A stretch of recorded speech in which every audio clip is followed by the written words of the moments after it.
الحمدللہ والصلاۃ والسلام علی رسول اللہ اما بعد۔ میرے محترم بھائیوں دوستوں، ایک انسان کا جب انتقال ہوتا ہے تو وہ لازمی کچھ نہ کچھ پیچھے چھوڑ کے اس دنیا میں جاتا ہے۔ انسان کے پیچھے اس کا گھر ہے، اس کا مال ہے، اس کی دولت ہے، اس کے اسباب ہیں، وہ ساری چیزیں ہیں جو وہ اپنے ساتھ قبر میں نہیں لے جا سکتا، اور اس کے پیچھے اس نے اپنی زندگی کی بڑی محنت لگائی ہوئی ہوتی ہے۔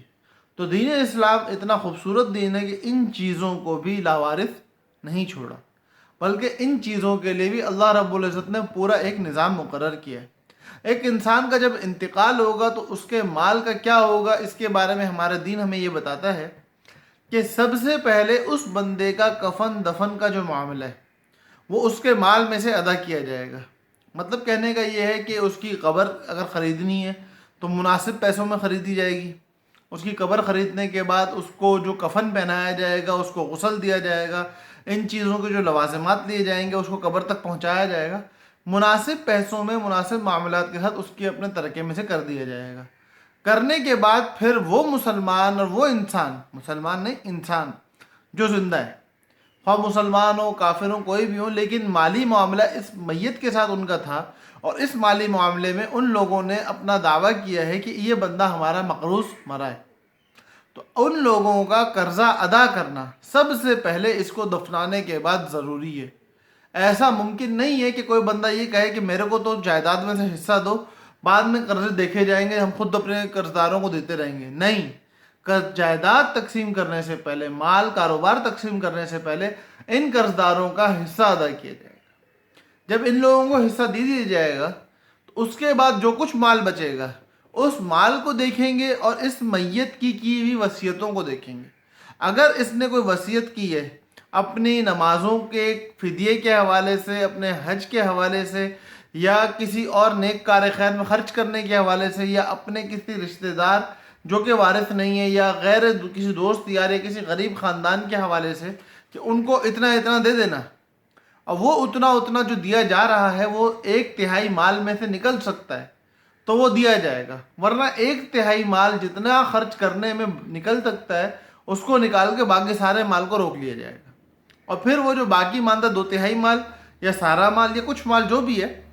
اس کو دیکھیں گے کہ اس مال کی تقسیم کریں گے ورثہ میں۔ اب یہ ورثہ میں جو مال کو تقسیم کیا جائے گا یہ وہ معاملہ ہے جس کے اندر ہم لوگ کوتاہ ہیں، ہم لوگ بہت بڑی بڑی اس کے اندر کوتاہیاں کر دیتے ہیں۔ بہنوں کو حصہ نہ دینا، بیٹی کو حصہ نہ دینا، ماں کو حصہ نہ دینا، باپ کو محروم کر دینا، یہ وہ چیزیں ہیں جو کہ ہماری اور آپ کی بہت بڑے خسارے کی چیزیں۔ اللہ رب العزت نے قرآن مقدس میں نماز کا بیان فرمایا لیکن نماز کی تفصیل نہیں بتائی، روزے کا بیان فرمایا تفصیل نہیں بتائی، حج کا بیان فرمایا تفصیل نہیں بتائی، زکوٰۃ کا بیان فرمایا تفصیل نہیں بتائی، اسی طرح دیگر دینی معاملات بہت سارے معاملات ایسے ہیں جو کہ بتائے تفصیل نہیں فرمائی۔ یہ ایک معاملہ ایسا ہے میراث کا کہ جس کے بارے میں اللہ رب العزت نے تفصیلی بیان کیا ہے۔ اگر بیٹا ہے، بیٹی بھی ہے، ماں باپ بھی ہیں تو کس کو کتنا حصہ ملے گا، صرف بیٹیاں ہیں تو ان کا کیا حصہ ہوگا، صرف ماں باپ ہیں تو ان کا کیا حصہ ہوگا، باپ شریک بھائی ہیں، باپ شریک بہنیں ہیں، ماں شریک بھائی بہن موجود ہیں تو ان کا کیا حصہ ہوگا، سگے بھائی بہن موجود ہیں تو ان کا کیا حصہ ہوگا۔ ایک ایک چیز کو کھول کھول کے قرآن خود بتا رہا ہے۔ سورۃ النساء کے اندر باقاعدہ اللہ رب العزت نے یہ چیزیں بیان فرما دی ہیں۔ تو جب اللہ رب العزت نے ایک چیز کو اتنی اہمیت دے کے بیان کیا ہے، اس میں اگر ہم لوگ تساہل کرتے ہیں تو میرے بھائیوں کل کو ہم مر جائیں گے، ہمارے مرنے کے بعد ہمارا مال بیچ میں آ جائے گا، ہمارا مال بھی تقسیم ہو جائے گا۔ تقسیم ہونے کے بعد وہ ہمارے ورثہ جو لے کے جائیں گے سو جائیں گے، ان ورثہ تک مال پہنچانے کے لیے ہم نے پیچھے جو لوگوں کو تکلیف میں ڈالا ہے اس تکلیف کا خمیازہ ہم کو بھگتنا پڑے گا۔ جو لوگ مال یتیم کا مال کھاتے ہیں زبردستی، جبرن، یا دھوکہ دے کے، یا ناحق طریقے سے، کیا کوئی بھی راستہ ہو، وہ لوگ اپنے پیٹ میں آگ بھر رہے ہیں۔ یہ قرآن کا دعویٰ ہے، میں نہیں کہہ رہا ہوں۔ تو اپنے پیٹ میں بہنوں کا حق دبا کے کھا کے آگ نہ بھرو، بیٹی کا حق دبا کے اپنے پیٹ میں آگ نہ بھرو، اسی طرح اپنے مظلوم اور کمزور بھائیوں کا حق دبا کے پیٹ میں آگ نہ بھرو، بلکہ ورثہ کا جو حق بنتا ہے وہ ان کو دو۔ اسی طرح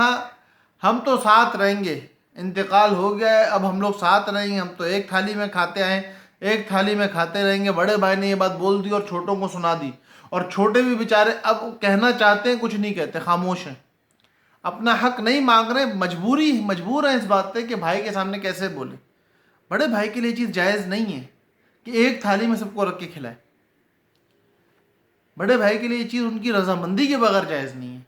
سب کو ان کا حق دے دو، پھر وہ کہتے ہیں کہ نہیں بھائی ہم سب نے اپنا حق لے لیا، ہم سب اپنے حق کے مالک بن گئے، اب ہم اپنے حق میں سے اس طرح کرنا چاہتے ہیں کہ سارے ایک ساتھ رہیں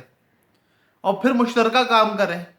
تو وہ ایک الگ سین ہے، ایک الگ معاملہ ہے۔ لیکن اپنے معاملے کو بچانے کے لیے، اپنے پاس سارا قبضہ رکھنے کے لیے، فیکٹری کی ساری معاملات اپنے ہاتھ میں رکھنے کے لیے، زمینوں کے سارے معاملات اپنے ہاتھ میں رکھنے کے لیے یہ کہنا کہ بھائی میں سب کو دیتا رہوں گا، جو بھی حصہ آئے گا ہم مشترکہ طور پہ بڑھائیں گے، یہ غلط ہے،